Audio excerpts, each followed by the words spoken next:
তুমি হাঁটতে পারো এখন?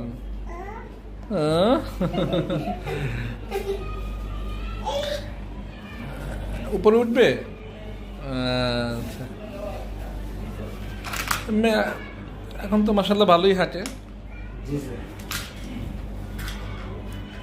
বাকিটুকু যা আছে ইনশাআল্লাহ আস্তে আস্তে ঠিক হয়ে যাবে। হাঁটা আর এসব কথা বলা কোথাও পারতেন না। পাঁচশোই না স্যার, এরকম স্যার এটা তো পারতেন স্যার, এই যে জায়গায় আসার পরে এই দেওয়ার পরে মোটামুটি টেস্টগুলো বেড়েছে স্যার। মোটামুটি ভালো হাঁটতেছে। হ্যাঁ হ্যাঁ স্যার। মানে আর কোনো ইয়ে হয়নি। যেখানে শব্দ বলতো আর 3 মাসে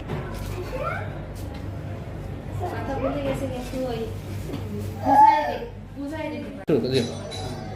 বাইরের জেলার